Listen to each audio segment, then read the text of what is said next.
Given that parenting is the toughest job on earth, and we often do it in our spare time, after being separated all day, the only way to keep a strong bond with our children is to build in daily habits of connection.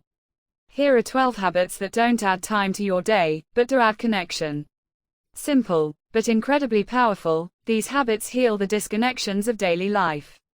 You'll find that using them daily changes everything. 1. Aim for 12 hugs, or physical connections, every day.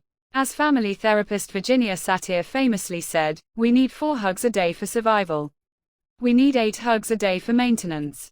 We need 12 hugs a day for growth. Snuggle your child first thing in the morning for a few minutes, and last thing at night. Hug when you say goodbye, when you're reunited, and often in between. Tousle hair, pat backs, rub shoulders. Make eye contact and smile, which is a different kind of touch. If your tween or teen rebuffs your advances when she first walks in the door, realize that with older kids you have to ease into the connection. Get her settled with a cool drink, and chat as you give a foot rub. Seem like going above and beyond. It's a foolproof way to hear what happened in her life today. You'll find yourself glad, many times, if you prioritize that. 2. Play. Laughter and roughhousing keep you connected with your child by stimulating endorphins and oxytocin in both of you. Making laughter a daily habit also gives your child a chance to laugh out the anxieties and upsets that otherwise make him feel disconnected, and more likely to act out. And play helps kids want to cooperate, which is likely to work better. Come eat your breakfast right now. Or, little gorilla, it's time for breakfast. Look, you have bugs and bananas on your oatmeal. 3. Turn off technology when you interact with your child. Really, your child will remember for the rest of her life that she was important enough to her parents that they turned off their phone to listen to her.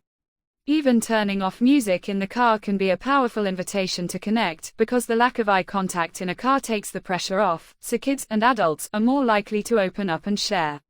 4. Connect before transitions. Kids have a hard time transitioning from one thing to another. They need us to co-regulate them through those moments when they really don't want to give up what they're doing to move on to something we want them to do. If you look him in the eye, use his name, connect with him, and then get him giggling, you'll give him a bridge to manage himself through a tough transition. 5. Make time just for them. Do whatever you need to do to schedule 15 minutes with each child, separately, every day. Alternate doing what your child wants and doing what you want during that time. On the days resist the urge to structure the time with activities. Instead, try any physical activity or game that gets your child laughing. 6. Welcome emotion. Sure, it's inconvenient that kids have such big emotions. But your child needs to express those emotions to you, or they'll drive his behavior. Besides, this is an opportunity to help your child heal those upsets, which will bring you closer. So summon up all your compassion, don't let your child's anger trigger you, and welcome the tears and fears that always hide behind the anger. Remember that you're the one your child trusts enough to cry with, and breathe your way through it. Just acknowledge all those feelings and offer understanding of the pain. That creates safety, so he can move through those emotions and back into connection. Afterwards, he'll feel more relaxed, cooperative, and closer to you. Yes, most kids start by being angry, so you have to stay calm and patient in the face of their anger if you want the more vulnerable feelings to surface. This can be really, really hard. Regulating our own emotions in the face of our child's anger is one of the hardest parts of parenting. But that doesn't mean we're excused from giving it our best shot. 7. Listen, and empathize. Connection starts with listening. Bite your tongue if you need to, except to say, wow.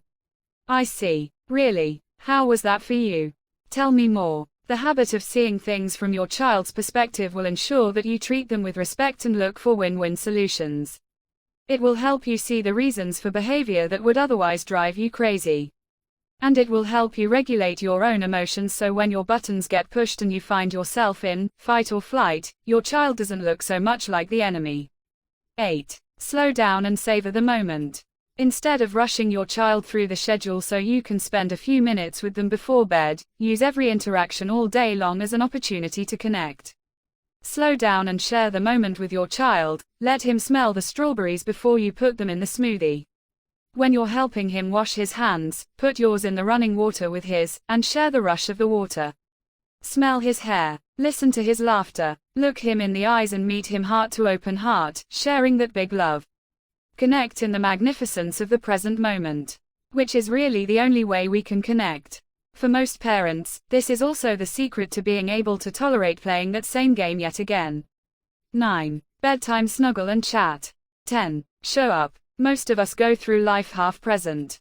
But your child has only about 900 weeks of childhood with you before they leave your home. They'll be gone before you know it. Try this as a practice. When you're interacting with your child, show up 100%.